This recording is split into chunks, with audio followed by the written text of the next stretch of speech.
السلام عليكم. حملة إرهابية بالمفخخات استهدفت الشمال السوري من ميليشيات المرتزقة التابعة لتنظيم PKK الإرهابي، إضافة لعمليات القصف المدفعي والجوي من قوات الأسد وروسيا تسببت بقتل المدنيين من النساء والأطفال ودمرت الأحياء السكنية.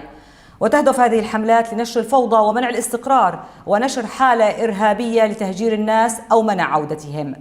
إن هذا العدوان والقصف الروسي خرق واضح لاتفاق خفض التصعيد، كما أنه جريمة حرب مباشرة جرى خلالها استهداف مواقع مدنية، ويصب في الاستمرار بخيار التصعيد المفضل دوما لدى النظام ورعاته.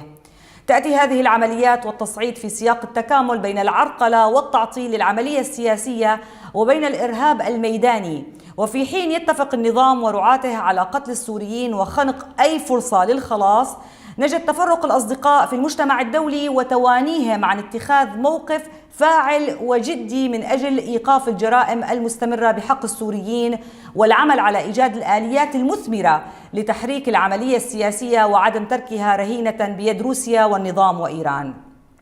يجب على المجتمع الدولي إيجاد آلية قانونية ملزمة لمواجهة التعطيل الروسي والعمل على اتخاذ إجراء ضد نظام الأسد بموجب الفصل 7 من ميثاق الأمم المتحدة، وتوظيف هذه الآلية لفرض الحل السياسي على النظام الذي لا ينصاع من دون مثل هذا المستوى من الضغط.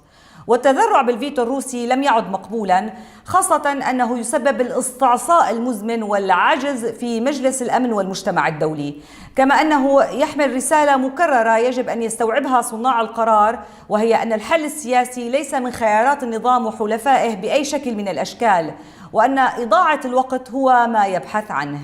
حتى أن روسيا تستخدم الفيتو لتمنع إصدار مجرد بيان يدعم تقرير المبعوث الدولي بيدرسون الذي ضاق ذرعا بعرقلة النظام وفراره غير المبرر من الاستحقاقات السياسية.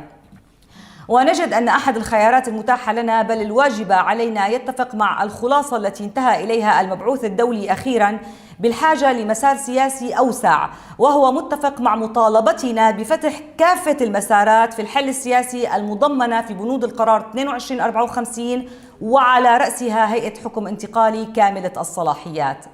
وعلى صعيد آخر يقوم الائتلاف الوطني باتخاذ كافة الإجراءات اللازمة من أجل الضغط لإطلاق سراح المدرسين الشجعان من ريف الحسكة الذين رفضوا الانصياع لإيديولوجية تنظيم PKK الإرهابي، ما أدى لخطفهم واعتقالهم في جريمة ضد الإنسانية وسعي لفرض إيديولوجيا خبيثة بالإكراه من أجل تشويه ثقافة المنطقة وهويتها وتاريخها.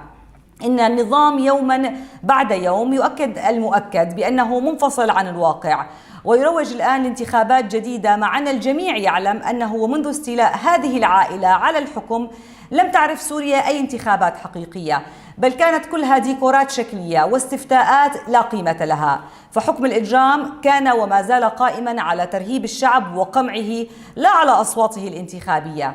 إن أي مهزلة انتخابية يحاول النظام إقامتها باطلة بنظر الشعب السوري ولا يترتب عليها أي أثر قانوني أو سياسي. جرائم الحرب التي ارتكبها رأس النظام وعصابته لا ترشحه إلا للمحاكمة والمساءلة، ولا نشك بأن مجرمي الحرب سينالون فيها جزاءهم العادل.